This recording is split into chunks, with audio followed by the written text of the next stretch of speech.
Okay, good afternoon. Thank you very much for attending. We're going to give you the latest update on Typhoon Hagibis and its anticipated impact on this weekend's fixtures.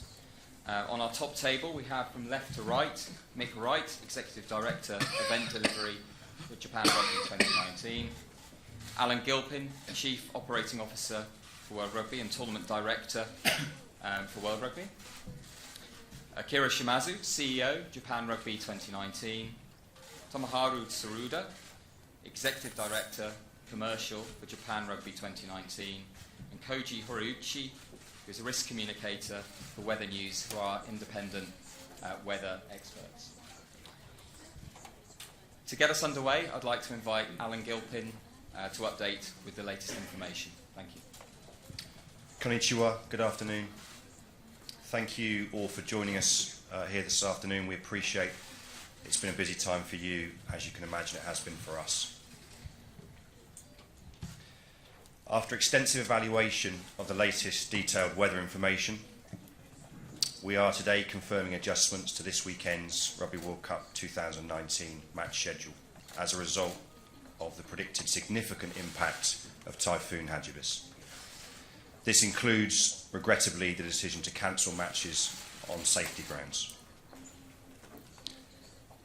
Based on this morning's information from our independent weather experts, Hagibis is predicted to be the biggest typhoon of the 2019 season and is highly likely to cause considerable disruption in the Tokyo, Yokohama and City of Toyota areas throughout Saturday, including likely public transport shutdown and disruption. As a result of the detailed independent advice from the weather advisors, and given the scheduled public transport closures, we've taken the very difficult, but we think right decision to cancel certain matches in the affected areas. As we briefed you before the tournament, for pool matches that do not go ahead as scheduled, these matches are cancelled and 2 points will be awarded to each team in line with tournament rules. Based on the latest detailed weather information we have, we can provide the following update. For tomorrow, Friday the 11th of October, the Pool D match scheduled between Australia and Georgia in Shizuoka, we expect to be played as scheduled. For Saturday the 12th of October, the Pool A match between Ireland and Samoa in Fukuoka, we expect to be played as scheduled. The Pool B match between New Zealand and Italy in the City of Toyota will be cancelled. The Pool C match between England and France at Yokohama Stadium will be cancelled. As you can imagine, the decision to cancel these matches has not been taken lightly and has been made with the best interests of team, public, tournament and volunteer safety as a priority, based on the expert advice and the detailed information we have available. We've been intensively working through a range of detailed contingency options in partnership with the host cities, the venues and the teams to try and ensure that any impacted matches had a fair chance of being played.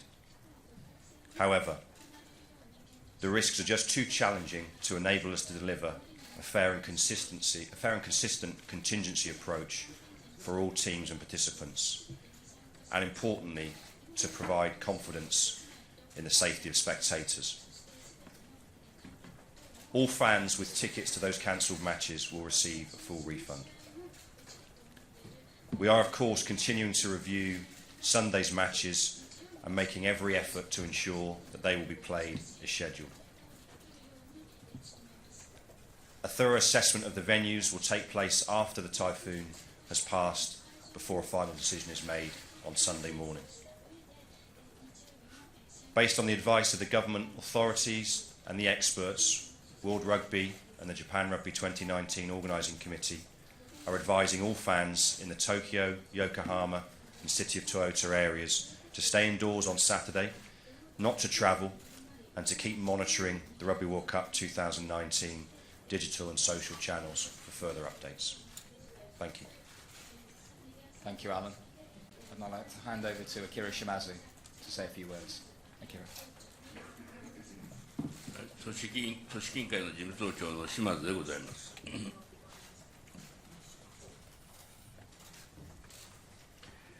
今、アランがお話した通りのことでございますけれども、我々予想したこととはいえ、数回の台風がこのワールドカップの期間中に訪れたということで、前回の台風の場合には、幸い東向きにそれて、大会の影響はなかったわけでございますのが、今回の場合にはより大きな台風が、開催地に向けて直撃をするというような状況に至ったわけでございまして、そういうことに対しては我々とするとチームおよび観客の皆様の安全を考えた上で、最小限に絞って、そして一番適切な対応を取ろうということで、ずっと内部で検討してまいりましたが、今のアランの話のように、最低限でニュージーランドとイタリアと12月12日のイングランドとフランスの2試合については中止することはやむを得ないだろうという結論に組織委員会としても達しました。で今まで、大変皆様方のお支えによって、ワールドカップ自体は順調に推移してきておりましたので、こういうような状態になることは残念ではございますが、しかし、その最小限にその影響をとどめた上で、さらにそのノックアウトステージに向かって、我々はワールドカップ2019の成功を目指して頑張っていきたいというふうに考えております。そして、13日日曜日の試合の開催に関しても、4試合が予定をされているわけでございますが、それぞれの会場について、詳細に今後検討した上、台風通過後ということになると思いますが、その安全性を十分に調査した上、試合開催の可否を直前、その日の朝、日曜日の朝に判断をしたいと、そういうふうに考えているところでございます。以上でございます。Thank you, Shimazu-san. And finally, from a speaker perspective, I'd like to invite Koji Horiichi, who is from Weather News, our independent weather experts, just to give a little bit more context around the scale and anticipated impact of Typhoon Hagibis. ウェザーニューズの堀内と申します。今回、ラグビーワールドカップ組織委員会様、ワールドラグビー様と協議してきた内容をお話ししたいと思います。スライドで、お伝えしたいと思います。まず1枚目見ていただいているのは、これは日本の機関の一つである気象庁の発表した台風の進路についての予報になります。一部ちょっと説明いたしますと、赤いサークルが暴風域25メートル以上の風速が見込まれるとされるサークルです。で、どの方向に向かっていくのかといったところを時間軸で追っかけております。もう少しズームした図をお見せしたいと思います。オレンジ色のドットは今週末に行われるベニュー、北から釜石、横浜、静岡、豊田、花園、福岡、熊本になっております。インパクトが大きくなってくるのは12日の未明、03時と 03JST と書いてありますけど、そのあたりから関東または東海エリアに接近または上陸するような見込みとなっております。そして13日の未明には東北の方に抜けていく、そしてその後はスピードを速めながら北海道の北東のエリアに向かっていくといったところが大きな流れです。そして12日のインパクトについてご説明申し上げますと、12日にはだんだんと特に東海関東エリアを中心にその25メートル以上の暴風域に入る可能性がある。そしてこの時期は大潮となっていますので、東京湾周辺での高潮といった被害も想定されるので、この辺りを入念に皆様に情報をシェアしてまいりました。こちら3枚目のシートですけれども、こちらは台風15号とこちら現在の19号の大きさの違いです。15号は9月の頭に千葉、東京に甚大な被害をもたらした台風です。こちらも勢力が強い状態で、関東付近まで近づいてきました。詳細な被害についてはここでは差し控えますが、かなりの状況になりました。画面右側の19号はそれよりもスケールが大きい、つまり強風のエリアが大きい、そして勢力も台風15号と同じかまたはそれより強い状況で東海、関東のエリアに近づく可能性があるといったことが見込まれます。そういったことから昨日も気象庁ですね、失礼いたしますの方から記者会見の方が執り行われましたが、そういった背景に今日本があるといったような状況です。そういったことを踏まえまして、私どものウェザーニューズの独自の予報も含めて、気象庁の情報を含めて、皆様に正当な判断をしていただくための情報をお渡しした、これが背景でございます。以上です。Arigato, Koji-san. Okay, I would like to open the floor to questions. As I said before, please raise your hand, wait for the microphone, introduce yourself and your organisation before asking a question. Thank you very much. Yeah, just here. John Day from Newshub in New Zealand. Alan, was there an option for the cancelled games to be moved to another venue or to be postponed and played at a later date? Thanks, John. Yeah, look, we looked pretty exhaustively over the last few days at all of the options. I think it's important to say and to note that where we are now in terms of cancelling matches is entirely in accordance with what we laid out before the tournament. The matches in the pool phase wouldn't be postponed or relocated. As we looked at maybe making exceptions to that, what became clear is that doing that on the scale of this final weekend with so many matches involved, potentially by being impacted, so many teams to move around the country to do that, and also being able to deliver safely plans to exit 12 teams from Japan after the pool phase. We couldn't guarantee consistent contingency plans across those games safely for all of the teams and the fans involved, and that's why reluctantly we had to come to the decision that if we can't do that consistently for all of the matches impacted, we shouldn't be looking at doing it for any of them. Next question, please. Yeah, just back there.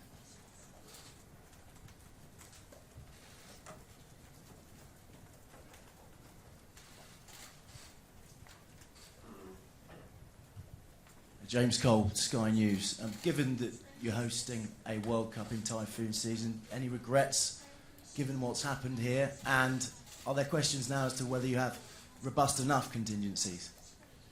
Yeah, thanks, James. No regrets at all. I think what you've all seen over the last 3 weeks absolutely, in every respect, vindicates the right decision to be here hosting a World Cup in Japan. Incredible tournament on and off the field. We always knew there were going to be risks.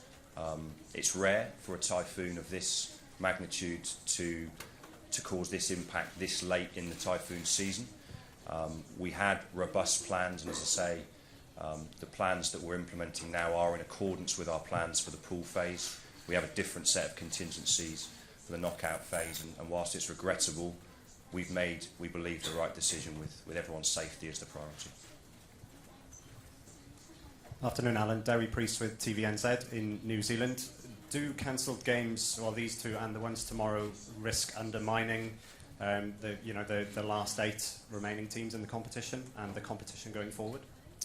We don't believe so. I think the tournament rules are not new to Rugby World Cup 2019. They've been the tournament rules in the event of match cancellations for many previous Rugby World Cups.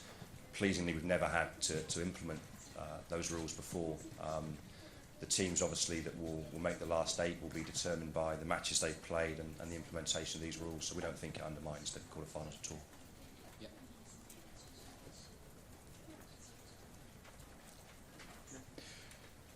Hi, sorry, Andy Swiss from BBC News. You mentioned that you would review the conditions on Sunday for the Japan-Scotland game.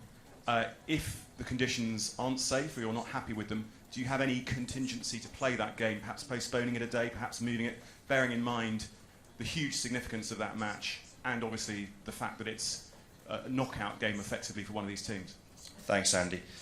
We've looked again at the potential to apply some kind of consistent contingency plan across all the games that could be affected this weekend. And again, it's important that we treat all those matches consistently and fairly. I think it's important to remember Italy are in exactly the same position that Scotland are in.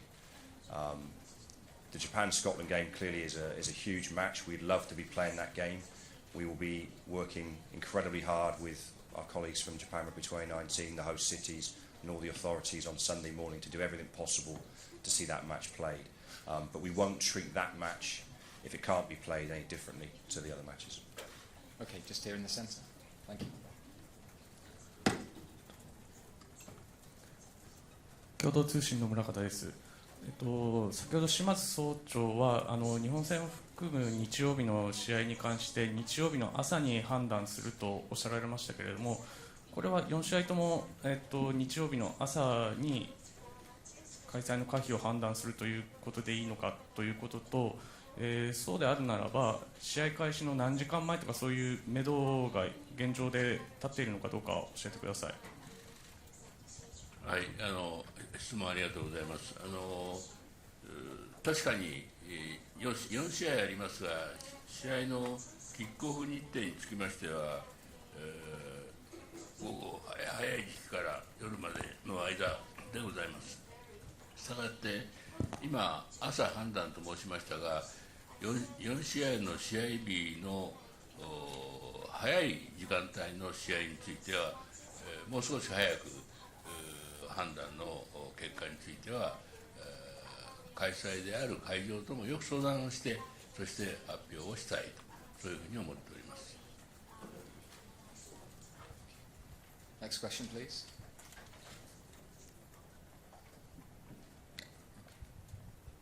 すみません、日本戦についてはいかがですか。そうすると日本戦の判断っていうのはどの時点で行われるのかどうか。これは今アランが言った通りでございまして、我々原則は大会のキックオフの6時間前までに、状況を明らかに試合をやるかやらないかを決めると、そういうのがルールとしてあります。したがって、6時間前と言いましても、できるだけ早いその日曜日の朝ということに着目して、最新の気象状況等も見て、そして開催としてもよく協議した上で、できるだけ早い時間に発表はしたいと思っております。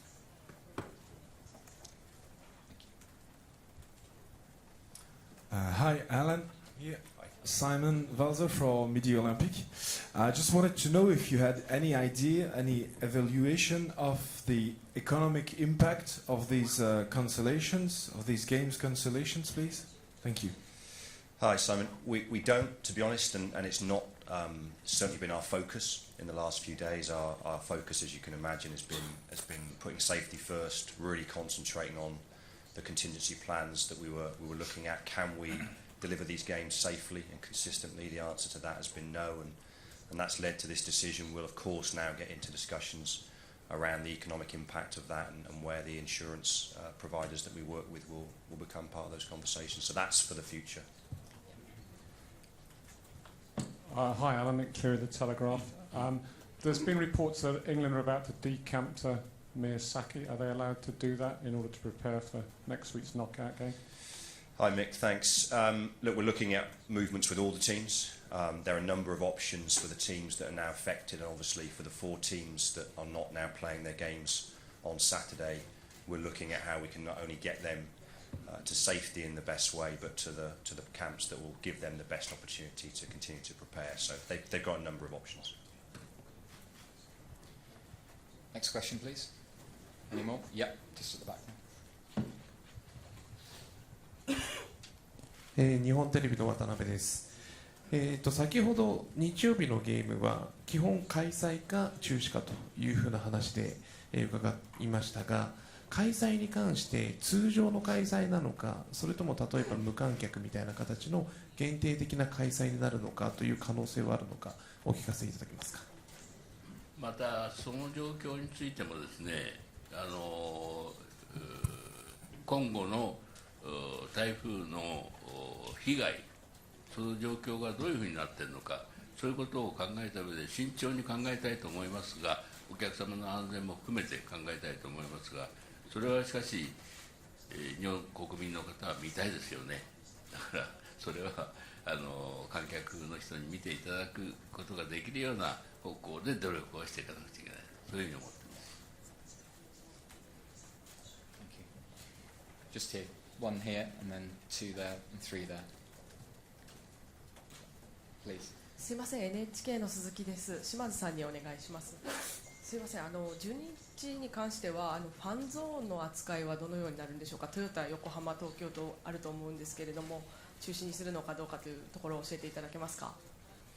ファンゾーンにつきましては、今おっしゃったファンゾーンだけではなくて、おそらく日本中のファンゾーンで、PB をやるんじゃないかというふうに思っておりまして、開催された場合にはそこのところが十分に、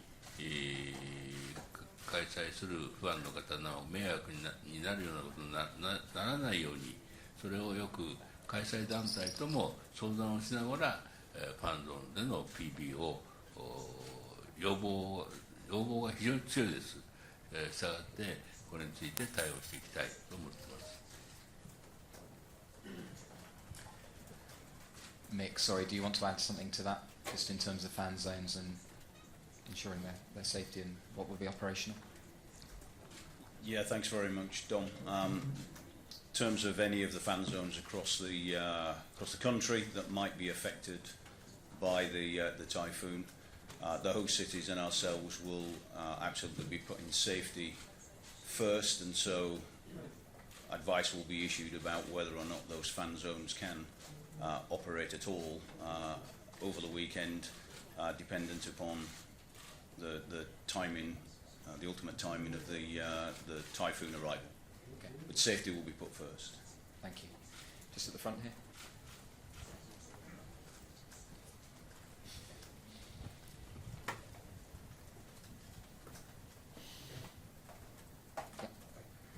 東京中日スポーツ大友です。これはアランさんになのか島津さんになのか、どちらかにお答えいただきたいんですが、日曜日の試合いくつかある中で、釜石の試合が、多分一番早い時間だと思います。で、通過する位置からいって影響が抜けるのが一番遅いところだと思います。過去のワールドカップでも、悪天候でキックオフ時間を遅らせるということはありました。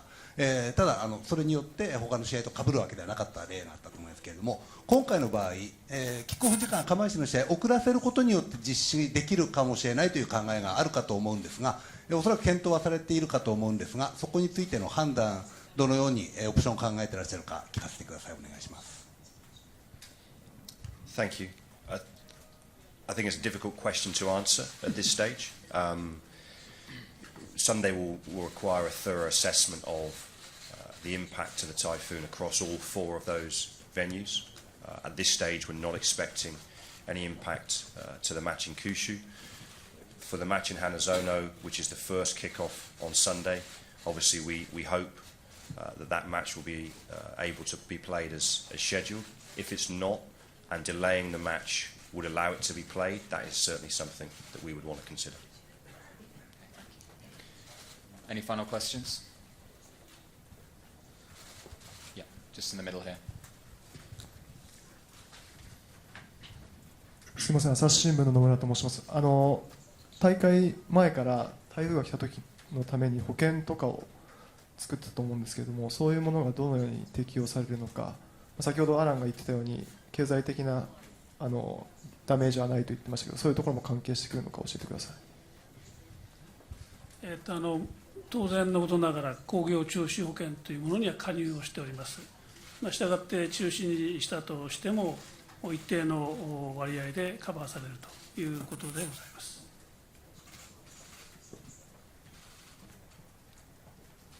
Just at the back there. Alan, just at the back here. Alex O from the Times.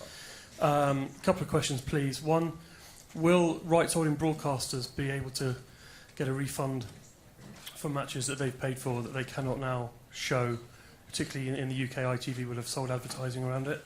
And secondly, I'm just interested to know whether the fact that a lot of the stadia that matches could have been held in have been de-rigged and therefore don't have the branding and the sponsors and the World Cup logos, etc. around them. Was that an impact? Was that a factor in your decision not to move matches there? Thanks. Maybe I'll take those in reverse. I think on the first one we looked at any available contingency options. Obviously there are venues that we've used so far in the tournament that we no longer have available to us, and that is the case. We no longer have a number of those venues, whether it's Sapporo and other places, available to us. So not a question of whether they've been de-rigged or not, but simply not options for us. And actually, when you look at the scale and breadth of this potential typhoon, there are very few of the venues we've used that would have been available to us on Saturday as contingency. I think on the second question, that's not conversations that we've begun yet with our broadcast partners. We're very fortunate to have a very kind of loyal and strong set of partners who've been with us for many Rugby World Cups, and I think we'll have some appropriate and sensible conversations with them about what the impacts of these decisions have been for them. Okay, yeah. Just at the front there, Alex. Alex Blink from the Mirror. With hindsight, is it a mistake not to have built more flexibility into the schedule to allow for this sort of eventuality? Thanks, Alex. I don't think so. The schedule, as you know, for Rugby World Cup is a complex beast in its own right, very challenging, 40 pool matches in 4 weeks. Add to that the geography that we have in Japan and the movements, across not just the 12 host cities, but 50 team camps and team hotels. So there is very little flexibility that exists in a Rugby World Cup match schedule as a result, and that's why the tournament rules are as they are. And that's what we're applying now in this case. And as I mentioned, we've got some different opportunities if we have any similar impacts in the knockout phase. Okay, we've got time for one more. Yep, Alex again. Sorry, just a follow-up. Did all the teams sign up to this beforehand, so you're not worried about, say, for example, Italy, who could still mathematically qualify? You're not worried about kind of legal implications or anything else as a result? No, all the teams sign up to the participation agreement for the tournament. They're well aware of the tournament rules, and therefore, no, that's not a concern for us. Thank you very much. As you'll appreciate, we've got quite a lot of work to do now, so we won't be staying for one-on-ones. But thank you very much for your time, and see you soon. Thank you.